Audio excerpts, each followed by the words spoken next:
Main चीज़ें जो मैंने एक्सप्लेन की हैं वो एंजाइम्स के ओवरऑल रिव्यू के बारे में है, जिसके अंदर हमने एंजाइम्स की केमिस्ट्री, इनकी क्लासिफिकेशन, क्या इनकी मैकेनिज्म ऑफ एक्शन है, इनके अंदर काइनेटिक्स क्या होती है। इसके अलावा यहाँ पर मैंने इसके नॉमेनक्लेचर के बारे में भी थोड़े से आइडियाज़ दिए हैं। एक्टिवेशन और इसकी जो स्पेसिफिक नेचर है उसको मैंने आगे फर्दर डिवाइड कर दिया है पार्ट 2 और पार्ट 3 के अंदर। So overall let me just tell you कि जितने भी हमारी बॉडी के अंदर जितने भी बायोलॉजिकल रिएक्शंस हैं, जितने भी मेटाबॉलिक रिएक्शंस हैं, इसके अंदर हमारी कैटाबॉलिक रिएक्शन जिसके अंदर ब्रेक डाउन हो रहा है, या फिर जो नई चीज़ें बन रही हैं जिसमें एनाबॉलिक रिएक्शंस होते हैं, वो तमाम रिएक्शंस आ जाते हैं। Virtually all of these reactions are actually catalysed या मेडिएटेड बाय द एंजाइम्स। ठीक है, एंजाइम्स हैं क्या? ये हमारे पास प्रोटीन्स हैं और प्रोटीन कैटलिस्ट हैं जो क्या करते हैं कि किसी भी रिएक्शन का रेट है उसको इंक्रीज कर देते हैं। इनके अंदर खास बात क्या है कि जब ये रेट ऑफ रिएक्शन को इंक्रीज करते हैं तो इनकी ओरिजिनलिटी, इनकी जो एक्टिविटी या इनका जो इनकी ओवरऑल केमिस्ट्री है उसके अंदर कोई चेंज नहीं आता। बीच में एक ट्रांजिशन स्टेट ज़रूर बनती है जिसके अंदर इसकी केमिस्ट्री चेंज हो जाती है, इसके इर्द गिर्द मौजूद जो इंटरेक्शंस हैं, आयनिक इंटरेक्शंस हैं, इन तमाम की केमिस्ट्री चेंज हो जाती है। But at the end of the reaction ये जब सबस्ट्रेट को छोड़ के उसको प्रोडक्ट में कन्वर्ट करता है तो दे रिमेन द सेम और unchanged in the overall process. ठीक है, तो ये हमारे पास ख़ास बात है जी एंजाइम्स की। और एंजाइम्स जो हैं वो इनके बारे में हम कह सकते हैं कि वर्चुअली हमारी जितनी भी मेटाबॉलिक एक्टिविटीज़ हैं उन तमाम के अंदर ये एंजाइम्स मौजूद हैं। इनके नॉमेनक्लेचर के ऊपर मैंने एक वीडियो बनाई है विच इज़ वेरी सिंपल, और उसके अंदर उनकी मैंने क्लासिफिकेशन किस तरह की है, मेरे ख्याल से शायद वो यूट्यूब के ऊपर अपलोडेड नहीं है, मैं उसको भी ढूंढूंगी, मुझे वो नहीं मिल रही, मैं वो भी अपलोड कर दूंगी। ठीक है, लेकिन उसके बारे में इन जर्नल में आपको बता दूँ कि अगर हम एंजाइम्स के नॉमेनक्लेचर मतलब उनकी नेमिंग कैसे करते हैं, उसके लिए क्या कुछ रूल्स हैं, तो वो दो हमारे पास इनके नॉमेनक्लेचर से रिलेटेड दो हमारे पास इनके नेम्स आते हैं। एक वो नाम है जो कि इसका रिकमेंडेड नाम है, और एक वो नाम है जो कि इसका सिस्टेमैटिक नाम है। मतलब एक नाम है जो कि मतलब जर्नली आपने देखा होगा कि जितने भी हमारे पास एंजाइम्स हैं उनके एंड के अंदर एज लगा होता है, जैसे कि डिहाइड्रोजिनेज या कैटलेज या साइक्लेज। तो ASE का जो सफिक्स है ये तमाम एंजाइम्स के नाम के एंड पे लगा होगा। ठीक है, ये आपने चीज़ याद रखनी है। दूसरी बात, इसके दो तरह के नाम हैं। एक तो इसके रिकमेंडेड नाम है, ये वो नाम है जो कि मतलब कॉमनली यूज़ होते हैं, या फिर ये मतलब शॉर्ट नाम है, या फिर ये वो नाम है जो कि हम एवरीडे एक्टिविटीज़ के अंदर हम यूज़ करते हैं। ठीक है, दूसरे हमारे पास जो नाम है वो सिस्टमैटिक नाम है। एक मिनट बेटे।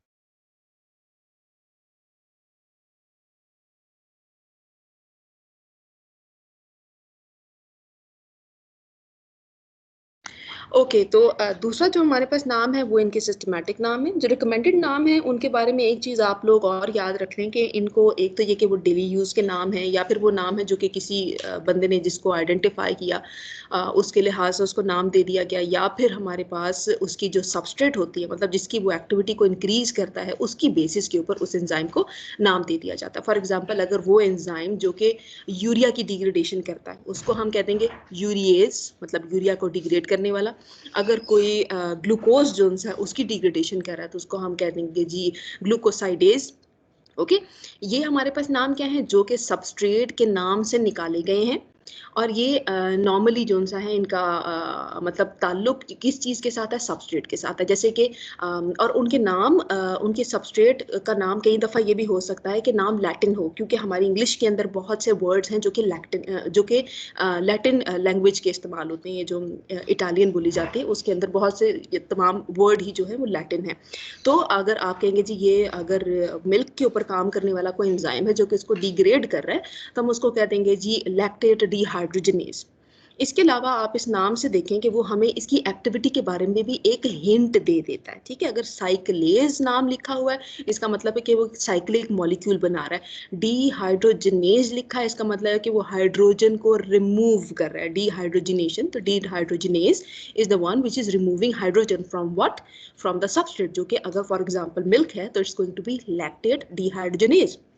इसके अलावा एंजाइम्स के अंदर कुछ उनके ऐसे नाम हैं जो कि कॉमन हैं और उनको हम बहुत ज़माने से यूज़ कर रहे हैं, लेकिन वो उनके अंदर ना ही एज सफिक्स मौजूद होता है और ना ही उनके नाम से हमें किसी किस्म का ये आइडिया मिलता है कि वो किस चीज़ के ऊपर एक्ट करते हैं। फॉर एग्जांपल, आप लोगों ने पेप्सिन एंजाइम के बारे में सुना होगा, ट्रिप्सिन एंजाइम के बारे में सुना होगा, जो कि हमारी बॉडी के अंदर मौजूद है। अब इनका जो नाम है ट्रिप्सिन और पेप्सिन, ये हमें कोई आइडिया नहीं देता कि इनकी एक्टिविटी क्या है, कोई आइडिया नहीं देता कि इनकी सबस्ट्रेट क्या है। पेप्सिन से आप पेप्टाइड से रिलेट कर सकते हैं, लेकिन एक कॉमन मैन जो है वो इन चीज़ों को आइडेंटिफाई नहीं कर सकता। तो कुछ रिकमेंडेड नाम ऐसे भी हैं जिनके अंदर एज मौजूद नहीं है और सबस्ट्रेट मौजूद नहीं है। ओके, देन हमारे पास इनके आ जाते हैं जी systematic name. Systematic name basically enzymes के मतलब उनकी आगे हमारे पास फर्दर क्लासेस भी हैं सिस्टमैटिक नेम के अंदर।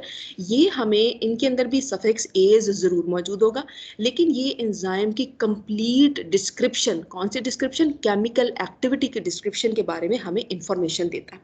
ठीक है, फॉर एग्जाम्पल अगर हमारे पास जो सबस्ट्रेट है वो लैक्टेट है तो हम लिखेंगे जी लैक्टेट।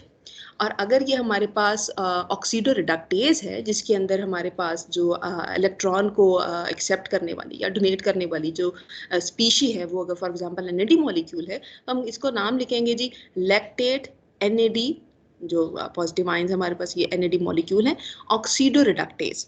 ठीक है, मतलब ये कि इसने इसके बारे में सारी इंफॉर्मेशन दे दी और इसके अंदर कोई भी चीज़ अनक्लियर नहीं रही। सबस्ट्रेट इसके अंदर लैक्टेट था, इसके अंदर प्रोटॉन जो है वो एक्सेप्ट करने वाली जो बॉडी थी वो NAD थी। ऑक्सीडो रिडक्टेज था, मतलब कि इसके अंदर ऑक्सीडेशन का रिएक्शन हो रहा है, ऑक्सीडेशन रिडक्शन इस प्रोसेस के अंदर इन्वॉल्व है।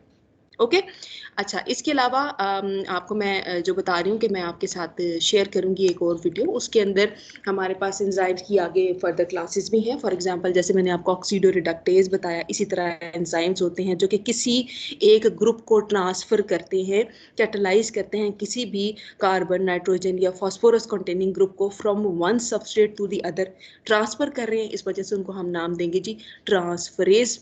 अगर फॉर एग्जांपल हमारे पास एक amino acid, for example serine amino acid है और उसके अंदर जो हाइड्रोक्सिल ग्रुप है उसको ट्रांसफ़र किया जा रहा है, या फिर जो मिथाइल ग्रुप है उसको ट्रांसफ़र किया जा रहा है किसी और तरफ, तो हम उसको कहते हैं कि जी सीरीन हाइड्रोक्सी मिथाइल ट्रांसफरेज। ठीक है, अगर हाइड्रोक्सी मतलब ये कि इसके अंदर वाटर के रिमूवल भी हो रहा है।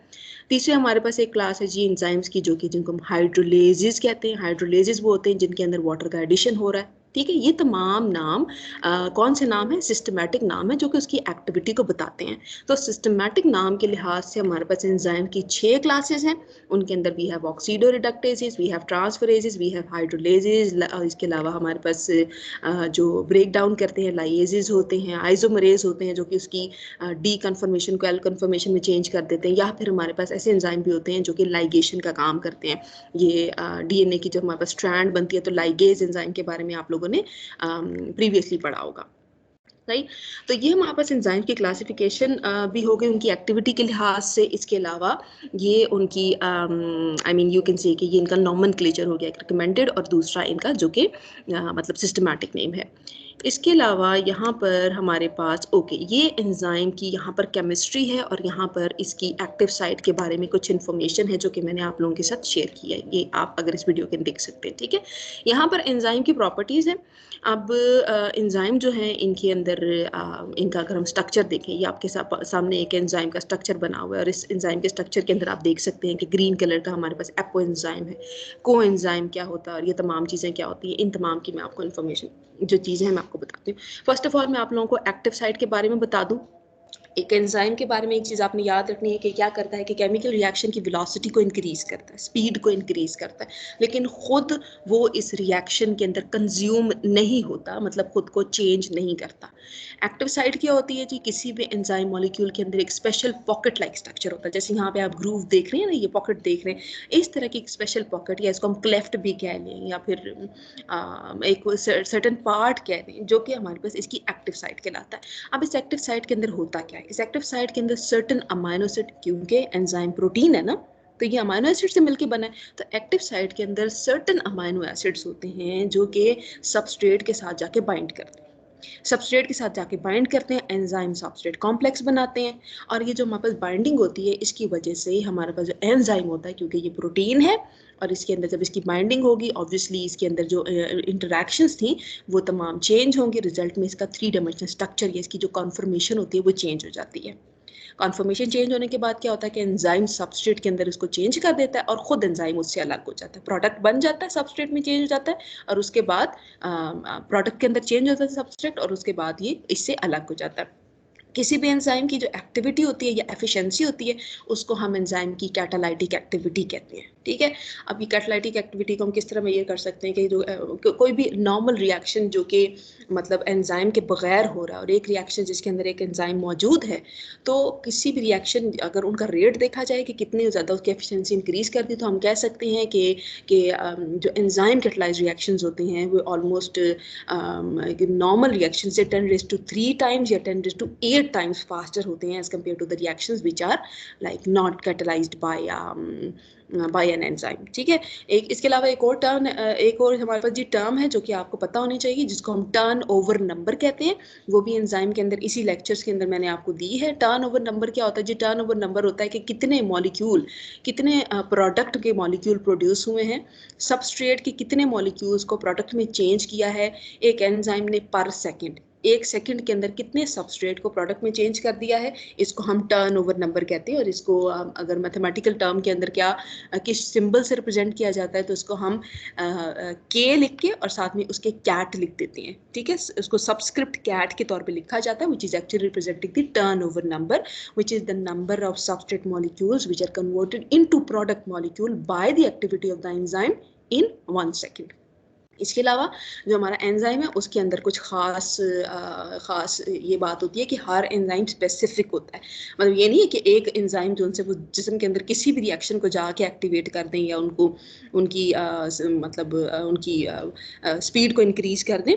हर एंजाइम अपनी सबस्ट्रेट के लिए स्पेसिफिक होता है। यहाँ पर मैंने आपको इसी लेक्चर के अंदर में भी एक लॉक और की मॉडल बताया है। जिस तरह हर एक लॉक के लिए एक स्पेशल की होती है और वो एक तो मास्टर की होती है ना जो कि सारे तालों को खोल देती है, एक वो होती है जो कि एक ताले के लिए फिक्स होती है।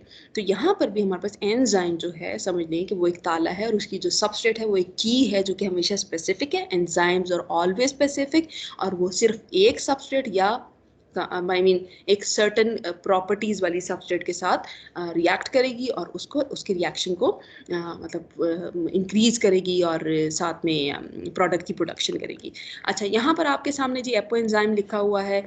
इसके अलावा जी टर्म्स होती हैं जी, एपो एंजाइम क्या होता है, होलो एंजाइम क्या होता है, को फैक्टर क्या होता है और को एंजाइम क्या होता है, ठीक है। अच्छा, जितने भी हमारे पास एंजाइम है, नॉट ऑल ऑफ देम, लेकिन कुछ हमारे पास एंजाइम ऐसे हैं जो कि मतलब प्रोटीन्स हैं, लेकिन ये जो proteins they are all proteins, लेकिन इनको अपनी एक्टिविटी के लिए एक नॉन प्रोटीन कंपोनेंट चाहिए होता है, ठीक है। ज़्यादातर हमारे पास एंजाइम प्रोटीन्स हैं, लेकिन कुछ एंजाइम्स को अपनी एक्टिविटी के लिए एक नॉन प्रोटीन पार्ट चाहिए होता है। That non protein part is called a apo enzyme, ठीक है। मतलब ये कि हमारे पास एक एंजाइम विदाउट इट्स मतलब इसने जो एंजाइम है उसने क्या करना है, एक नॉन प्रोटीन पार्ट के साथ मिलना है और उसके बाद उसने एक्टिविटी दिखानी है, ठीक है। तो enzyme without its non protein part जो उसके अंदर अभी जिसके साथ ने मिलकर एक्टिविटी दिखानी है उसको हम एपो एंजाइम कहते हैं, क्योंकि वो अपनी एक्टिविटी करेगा ही तब जब वो दूसरे नॉन प्रोटीन पार्ट के साथ मिल जाएगा। तो हमारे पास हम ये कह सकते हैं कि जो एपो एंजाइम है वो इनएक्टिव होते हैं, ठीक है। अगर हमारे पास जो इसके साथ नॉन प्रोटीन पार्ट है जिसके साथ उसने मिलकर अपनी एक्टिविटी शो करनी है वो एक मेटल आयन है, फॉर एग्जांपल जिंक है या आयरन है, उसको हम क्या कहते हैं, उसको हम को फैक्टर कहते हैं, ठीक है। और अगर वो एक स्मॉल ऑर्गेनिक मॉलिक्यूल है तो उसको हम कोएंजाइम कहेंगे, ओके। एक एंजाइम जब वो इनएक्टिव है, जब वो अपने नॉन प्रोटीन पार्ट के बगैर मौजूद है, उसको आप एंजाइम कहेंगे। उसका नॉन प्रोटीन पार्ट एक मेटल आयन हो सकता है और एक ऑर्गेनिक मॉलिक्यूल हो सकता है। अगर वो एक मेटल आयन है नॉन प्रोटीन पार्ट तो उसको को फैक्टर कहेंगे, और अगर वो एक स्मॉल ऑर्गेनिक मॉलिक्यूल है तो उसको हम क्या कहेंगे, को एंजाइम कहेंगे। को फैक्टर को एंजाइम के अंदर डिफरेंस एक तो ये कि उनकी एक तो मेटल आयन है, दूसरा ऑर्गेनिक मॉलिक्यूल है, मतलब एक इनऑर्गेनिक चीज़ और एक ऑर्गेनिक चीज़ है। इसके अलावा इनके अंदर बाइंडिंग की भी एक्टिविटी मौजूद होती है। जो को एंजाइम होते हैं वो एंजाइम के साथ बहुत लूजली हेल्ड होते हैं, जबकि जो आयन्स होते हैं, मेटल आयन्स होते हैं, because of presence of the charge they are held with, जब वो आके एंजाइम के साथ कंबाइन करते हैं तो वो उसके साथ बहुत स्ट्रांगली बाइंड करते हैं, ओके।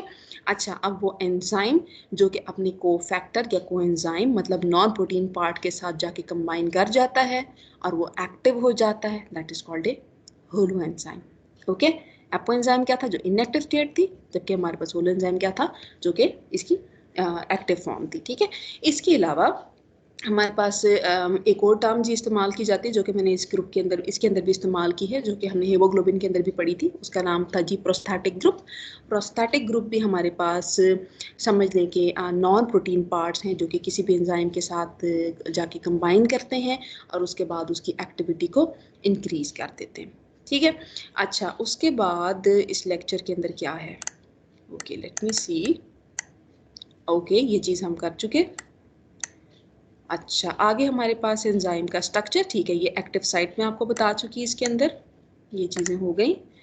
ओके, यहाँ पर ये सिंपल एंजाइम्स, क्योंकि सिंपल प्रोटीन्स हैं और ये कैसे प्रोड्यूस होते हैं इसके बारे में यहाँ पर मैंने बताया, बिल्कुल सिंपल चीज़ें।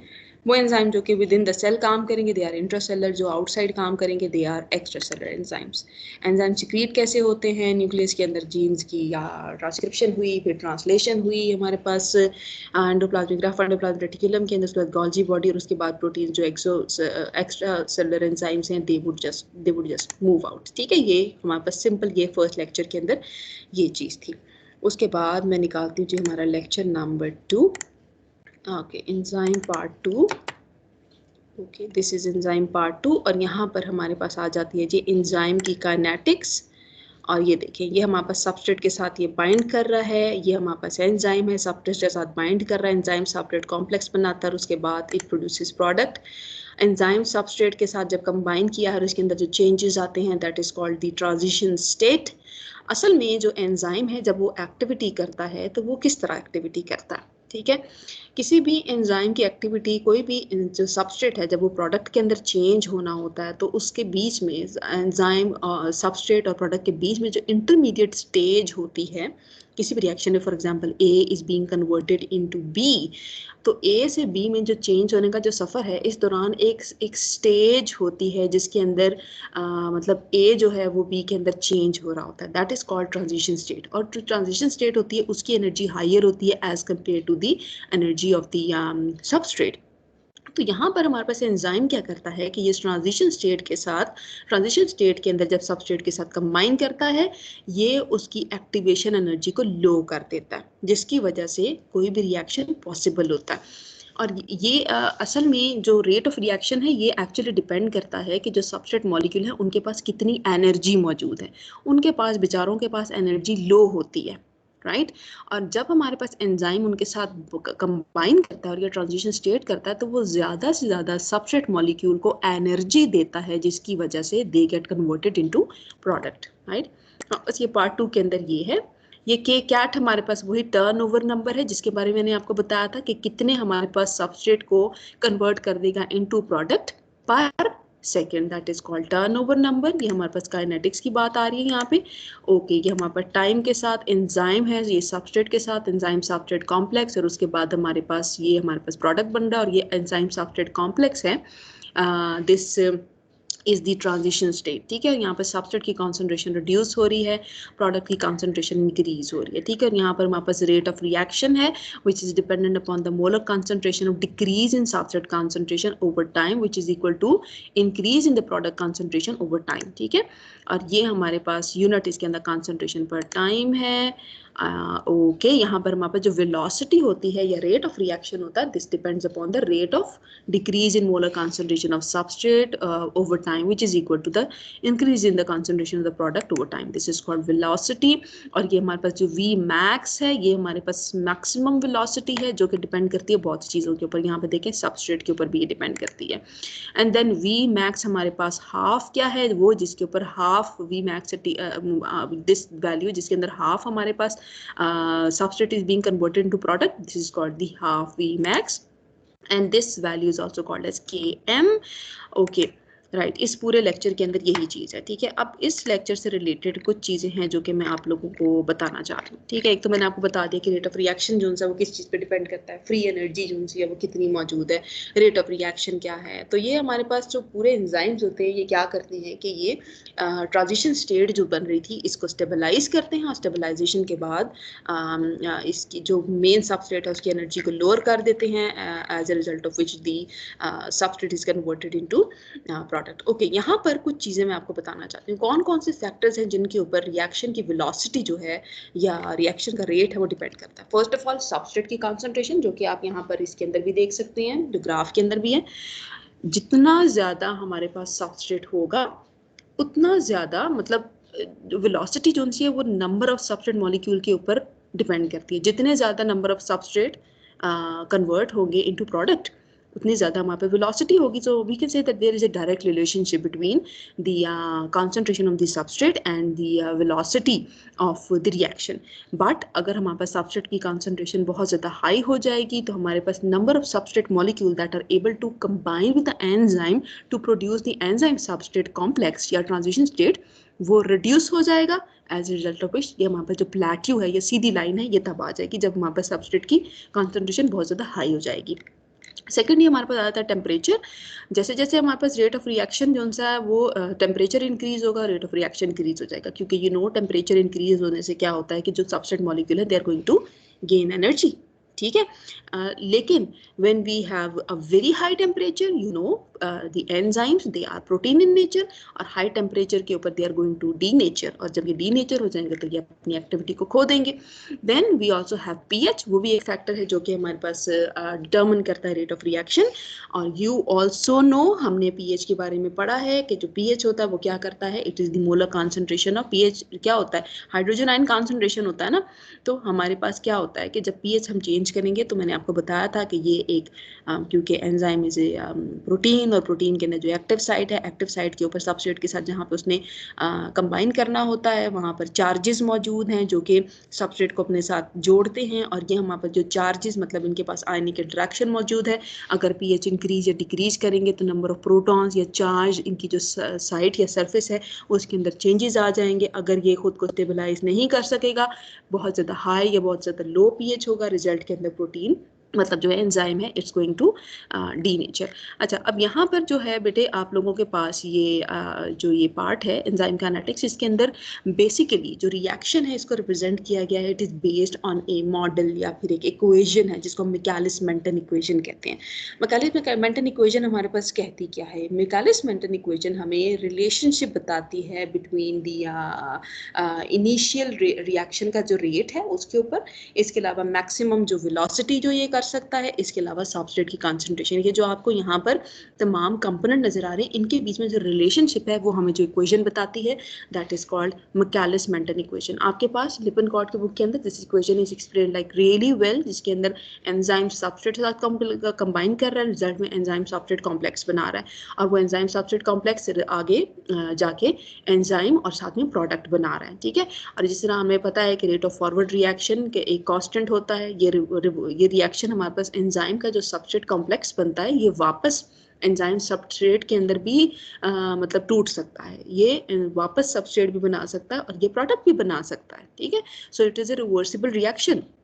एंजाइम का सबस्ट्रेट के साथ कंबाइन करना, एंजाइम सबस्ट्रेट का वापस एंजाइम और सबस्ट्रेट के लिए कन्वर्ट हो जाना is a reversible reaction. But enzyme substrate का जो प्रोडक्ट के अंदर कन्वर्ट हो जाना that is a irreversible reaction. तो हमारे पास ये जो रिएक्शन है एंजाइम सबस्ट्रेट की फॉर्मेशन का, इसके अंदर एक रिवर्सिबल रिएक्शन है, enzyme plus substrate and formation of the transition state मतलब ES, एंजाइम और सबस्ट्रेट की फॉर्मेशन। इसके अंदर दो रिएक्शन है, फॉरवर्ड रिएक्शन, रिवर्स रिएक्शन। इसका मतलब इसके अंदर फॉरवर्ड रिएक्शन का भी एक कांस्टेंट होगा, रिवर्स रिएक्शन का भी एक कांस्टेंट होगा। सेकंड हमारे पास रिएक्शन है enzyme substrate which is converted into enzyme and product, और यहाँ पर हमारे पास इसका थर्ड कांस्टेंट आएगा। राइट, तो ये हमारे पास जो मिकालिस-मेंटन इक्वेशन है जो कि इस पूरे ग्राफ को एक्सप्लेन करती है, this actually forms the relationship between the initial velocity of the reaction, the maximum velocity of the reaction and the rate constants and the concentration of the substrate. Okay, तो ये हमारे पास main है जो चीज़ है जो कि इस पूरे लेक्चर के अंदर बताई गई है। नाउ लेट मी सी कि लेक्चर नंबर 3 के अंदर क्या है, एंजाइम पार्ट 3। ओके, ठीक है, यहाँ पर एंजाइम की कुछ बायोलॉजिकल एक्टिविटीज़ हैं, ये मैं पहले आपको बता चुकी हूँ। यहाँ पर you can see the enzymes और ये सबस्ट्रेट के साथ एक की और लॉक मॉडल था, ये इसकी एक्टिव साइट थी और उसके बाद हमारे पास 2 थ्योरीज हैं जी कि जो एंजाइम है वो सबस्ट्रेट के साथ कंबाइन करता है आपस में। एंजाइम और substrate molecule, since they both have energy, they collide together, and if there is a specific orientation they would fit together into the active site, and then they are going to form the enzyme substrate complex. And this enzyme substrate complex, यहाँ पर कुछ example दी गई हैं daily life के अंदर, the enzyme substrate complex. और यहाँ पे देखिए एंजाइम है, साथ में उसके एक कोफैक्टर या कोएंजाइम है जिसको ये एपो एंजाइम है खाली, और जब उसके साथ हमारे पास इसका मेटालिक या ऑर्गेनिक हमारे पास फैक्टर या एंजाइम को प्रोस्थेटिक ग्रुप मिलता है तो रिजल्ट में it gets converted into holo enzyme, and then after being converted into that it's going to like form the substrate. ठीक है, और यहाँ पर we have this graph. Okay, this is I mean जहाँ जहाँ पे ये काम कर रहा है। एंजाइम की डीनेचुरेशन मैंने आपको बताया था, high temperature, high pH, and these are the factors that are responsible. ज़्यादातर हमारे जो एंजाइम्स हैं दे आर 40 डिग्री सेंटीग्रेड तक उनका टेम्परेचर जब होता है तो वो they are like doing really well, लेकिन 40 से 45 के ऊपर या उससे ज़्यादा, इसी वजह से जब गर्मी बहुत ज़्यादा होती है तो लोग मरना शुरू हो जाते हैं। ठीक है, जब ह्यूमिडिटी बहुत ज़्यादा होती है, गर्मी बहुत ज़्यादा, ये जो जानवर होते हैं या लोग बहुत ज़्यादा गर्मी के अंदर, वो इसी वजह से बिकॉज हाई टेम्परेचर के ऊपर एंजाइम या प्रोटीन्स हैं वो डीनेचर होना शुरू हो जाती है। ठीक है, और ये पीएच का इफेक्ट जो कि मैंने आपको अभी एक्सप्लेन कर दिया।